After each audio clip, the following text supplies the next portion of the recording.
Hello and welcome to session three of Leadership Development and Occupational Therapy. Now, occupational therapists really need to understand ethical dilemmas and moral distress. I think you can be a great leader when everything is going great, and I think the only time that you're truly tested as a leader is when things are not going good. And these are when ethical dilemmas and moral distresses come in. So OTs frequently face moral distress, and these are often caused by high productivity standards, systemic discharge barriers, or conflicting clinical goals. As an OT leader, it's our job to provide a safe, reflective space to discuss these ethical challenges and guide the team to make the morally sound decision, and also to make sure that it is a patient-centered decision. Now, what is an ethical dilemma? Well, this is when a situation in which a clinician faces two or more morally correct courses of action. But choosing one means compromising the other, and there is no simple right answer. Moral distress. This is defined by a state that occurs when a clinician knows that morally right course of action to take, but is prevented from acting on it due to systemic, organizational, or financial constraints. When it comes to burnout, I think it's becoming more and more common due to the very high productivity standards. But this is when clinicians lose their empathy and their enthusiasm of being an occupational therapist. And they view their work almost as transactional rather than being something that is internally fulfilling. Now, standard patient care, uh, substandard patient care. So overwhelmed clinicians who are forced to do groups, forced to almost see multiple patients at a time, um, they may subconsciously disengage, and this reduces the holistic quality of care for the therapeutic interventions that we are providing as occupational therapists. Now, as occupational therapists, we must always be an advocate for occupational justice. Now, what does that really mean? Well, everyone has the right to engage and perform and participate in meaningful occupations. So, some of the examples I have here: occupational deprivation. This is a state in which an individual or group is prevented from engaging in necessary or meaningful occupations over a prolonged period due to an external force beyond their control. Um, an example for this would be like a sterile, you know, long-term isolation hospital type of situation, or someone who is in who basically is patient zero for a disease that has just been found. Occupational marginalization. This is when a certain individual or groups are quietly excluded, silenced, or ignored in decision making regarding their daily occupation, often due to systematic discrimination, ageism, or just sometimes even racism. So, very important to know these terms. Again, next one, occupational alienation. When people are forced to participate in occupations that are meaningless, sterile, or culturally inappropriate to them. An example of this is like, imagine you're having somebody in a nursing home doing childish activities like coloring books all day long, rather than having them participate in occupations of meaning. And then there's occupational imbalance. This is this is when there is an unfair distribution of occupational opportunities where individuals are either severely overoccupied due to probably chronic stress or underoccupied, leading to boredom or stagnation. Right, so an example of this would be like a working class family having to work multiple low wage jobs, leaving zero time for health promoting occupations such as leisure, sleep, or family play. Now, we're going to be getting into some leadership styles. The content's going to get a little bit heavier, so try to stay focused. Transformational leadership is characterized by galvanizing the team with a vision that is realistic, bold, achievable, and measurable. When it comes to transformational leadership, a key concept I want you to remember is creating a shared vision.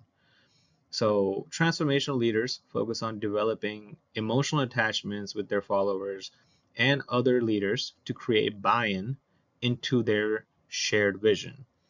This leadership theory promotes positive change and improves performance. Transformational leaders perceive every member as vital to their success and in achieving their shared vision of the team. Transformational leadership style aligns with the core values of occupational therapy, as this theory is committed to improving the performance, confidence, and self-efficacy of others. This leadership style typically starts with a vision, and then it is shared with the team with a clear goal in mind. And it is to truly promote the self-improvement of others, to make them better, to be able to contribute to your shared vision and the team's shared vision. When it comes to transformational leadership style, there are some core values that align very well with this theory. A transformational leader is very honest. They practice radical transparency. They're honest about organizational changes, clinical resource constraints, and their own knowledge gaps. This honesty model really drives home authenticity, giving clinicians the safety to be honest about their own mistakes, uncertainties, and also, sometimes if they're feeling burnt out, they'll be safe. They'll feel safe enough to share that. Consistent leaders, when it comes to transformational leadership style, they maintain steady ethical standards as well as professional boundaries and emotional predictability. When staff therapists know their leaders' support is reliable and that the organizational policies are applied equitably, it lowers workplace anxiety and it fosters a predictable, psychologically safe environment. Now, the third one is integrity. A transformational leader with integrity refuses to compromise patient care for administrative shortcuts. If they advocate for patient-centered care, um, they view themselves as they are participating in ethical practice. They actively defend those standards when facing intense productivity or reimbursement pressures. They walk the walk, they serve as an active role model for AOTA, Occupational Therapy Code of Ethics. Now, inspiring others. It is easy for clinicians to lose their passion and amid exhausting documentation and high patient loads. An inspiring leader reminds the team of their collective why. They share they share the success story. They celebrate patient milestones and they paint a picture on how OT uniquely restores human dignity, sparking a renewed enthusiasm for the profession of occupational therapy. Transformational leaders are also decisive. Um, they often gather diverse inputs. They also are known to exercise strong clinical and operational reasoning and make firm, timely decisions. Being decisive doesn't always mean being rigid, rather, it means taking the responsibility for a course of action, such as establishing a new clinical protocol so that the team can move forward with clarity and confidence. Now, focusing on the team effort, um, co-treating co-treating complex cases is an example of this, and always stepping in to help colleagues when patient loads become overwhelming. And then also building a shared vision. This is kind of the cornerstone of transformational leadership style. They involve staff in defining what excellent looks like for their department. Whether the shared vision is to become the leading sensory integration clinic in the region or to pioneer an innovative acute care rehab model, they align individual career goals with this shared vision. This vision is everything to them, and their view also reflects how it could best benefit the team to ensure that every team member knows that they play an essential role in reaching it. Well, occupational therapists, leaders who utilize transformational leadership theory, they often promote staff engagement, and leaders tend to embrace the chaos required for change. It makes these leaders lifetime learners, and they praise and they really focus on praise and effective communications as hallmarks of their leadership style. And this praise is often timely, it's sincere, and it usually is related to a specific accomplishment that aligns with the shared vision of the team. And then effective communication with the team often makes others feel empowered, it fosters personal growth, and it instills trust within the leader and the follower relationship. It is imperative that other members of the team share the same vision as transformational leaders. Now, if you have team members that do not share the same vision as the leader, then this leadership style is not very successful and is not very effective. So it's essential that transformational leaders really do their best to instill their shared vision throughout their entire team.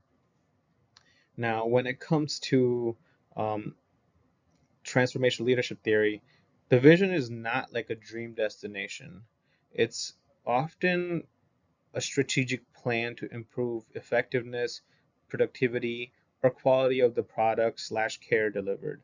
And then this vision is then shared among all stakeholders. So, in terms of leadership styles, the next one that I want to address are servant leaders. And these leaders demonstrate traits and behaviors that illustrate genuine care and responsibility for their employees. They're authentically empathetic towards everyone around them, with their main goal of serving them.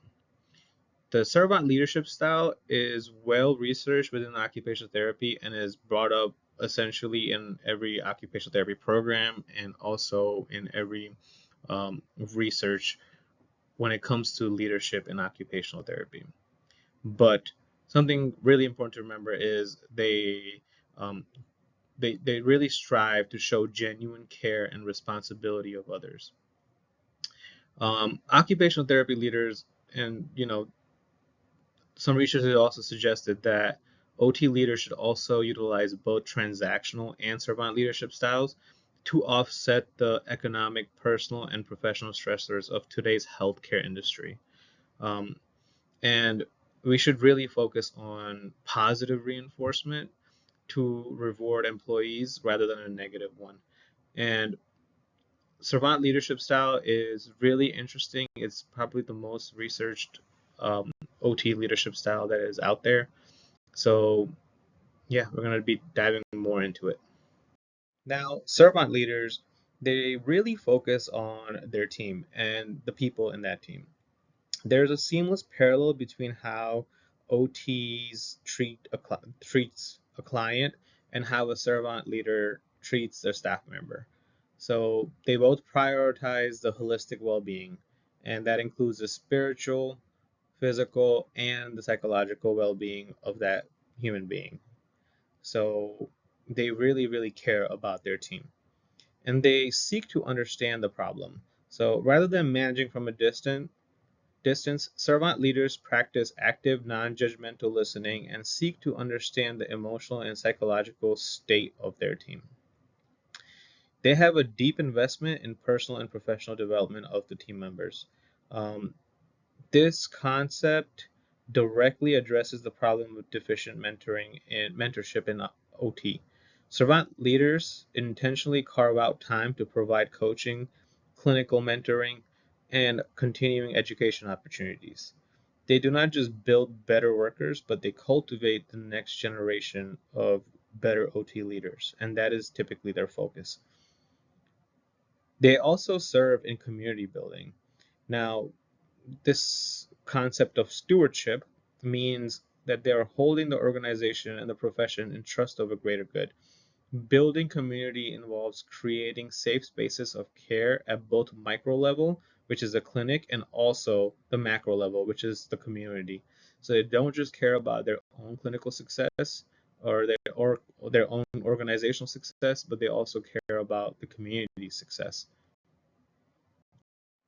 So servant leaders, they inspire to lead and they serve others first, right? So now instead of the employees working to serve the manager, it's the manager's primary role to serve, support, and empower the employees. That is the hallmark of servant leadership style.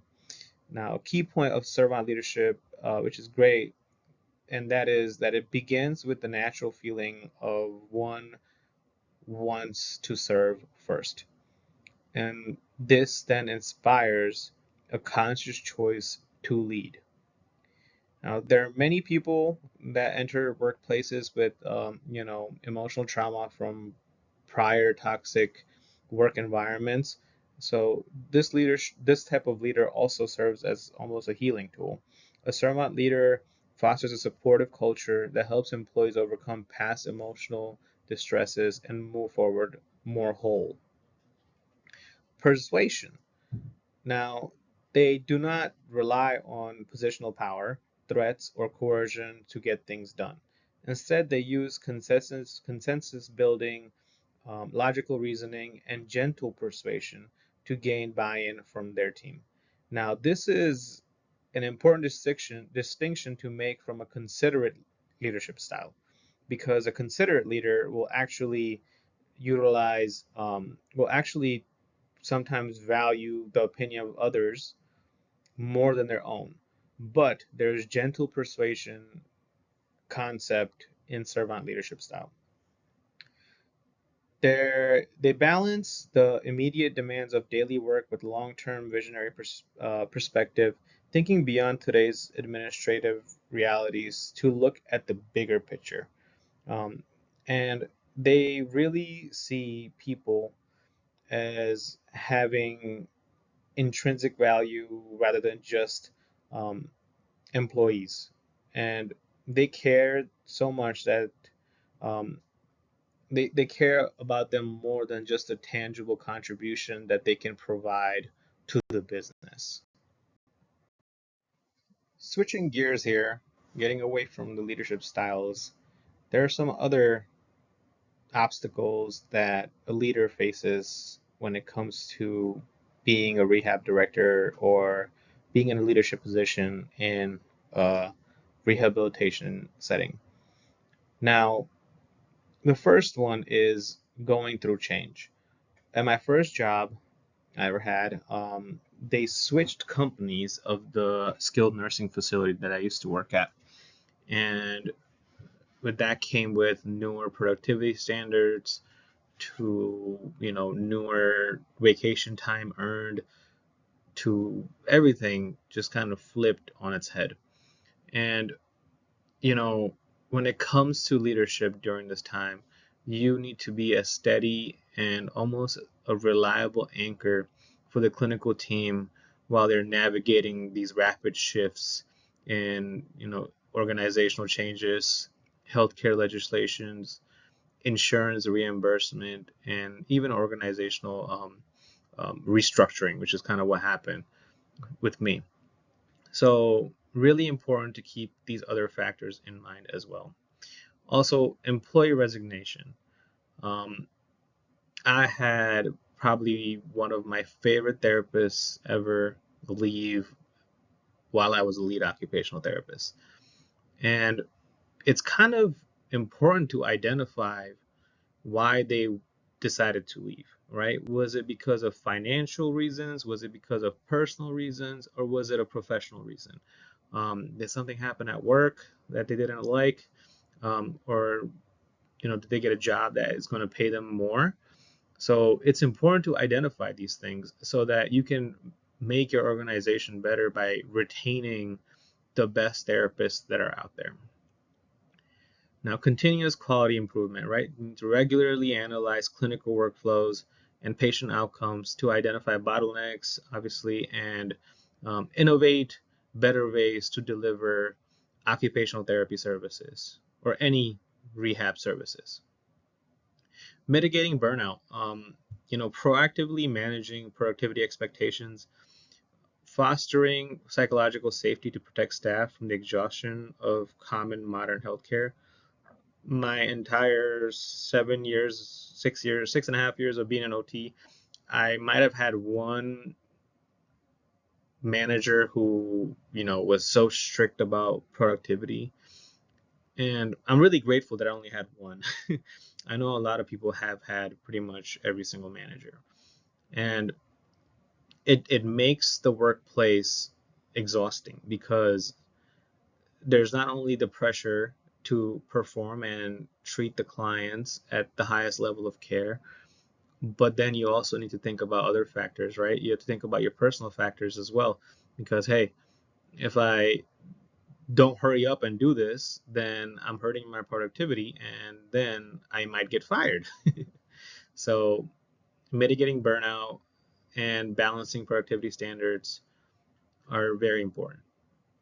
Also, as a leader, having professional confidence um, and instilling professional confidence, and also having a unwavering belief in the identity of the profession of occupational therapy and all the reason and all as well as the clinical reasoning that we have been taught and that we have learned from our own experiences.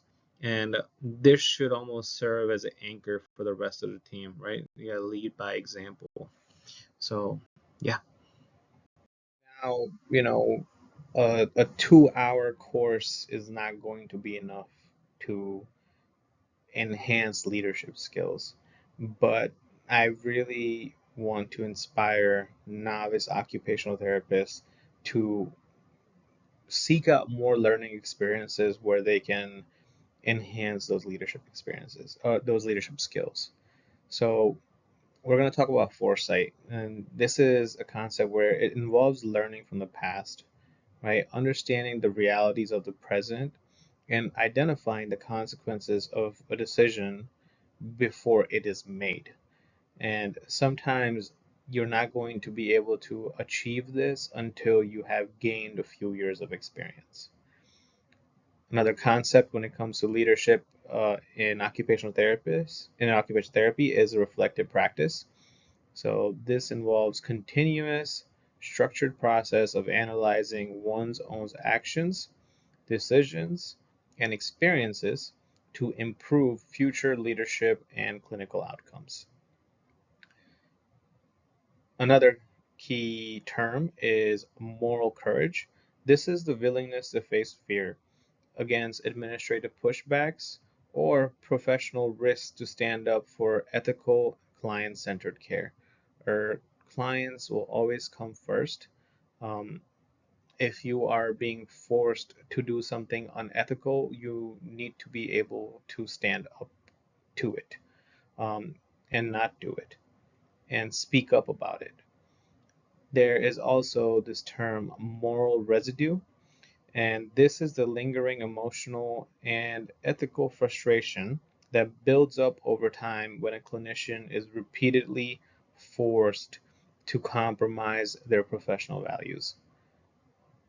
These are some things that are really hard to talk about. Some therapists decide to leave the profession completely just because they're so frustrated with the policies, with the legislation, and also about how they have been treated by their organization. So, something to keep in mind and really think about and try to avoid. Try to find meaning. Try to think about the ways that really got you into the profession of occupational therapy and how much you enjoyed it when you first started or how much you enjoyed it while you were even in school.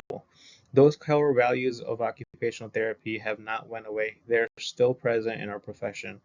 And within some organizations, you might have to dig deeper to find them, but they still exist. And I highly encourage you to look for them. Now, in terms of the current state of leadership in occupational therapy, it's still very muddy.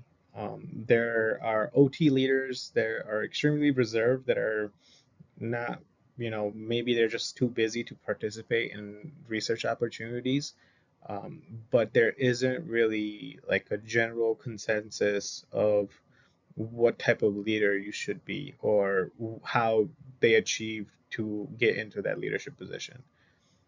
With that being said, if you're a novice occupational therapist, the only thing that you can truly do is just go out there and be the best version of yourself. Um, there isn't really else much to it. Try to learn as much as possible and try to attend as many leadership workshops as possible. I think mentorship is a key concept of leadership and occupational therapy, and rightfully so. I have a mentor myself, academically and also professionally. So utilize them. There are people out there that can benefit from you, and you can benefit from them. So those are my closing remarks for session three. When it comes to session four, we're going to be talking about um, a lot of different things regarding the dysfunctions of the team and a few more leadership theories that are not very OT related, but they should still be mentioned just because they are also very relevant to the healthcare profession or to any healthcare professional. So, with that being said, I will let you go and I will see you back again when it comes to session four. Thank you very much.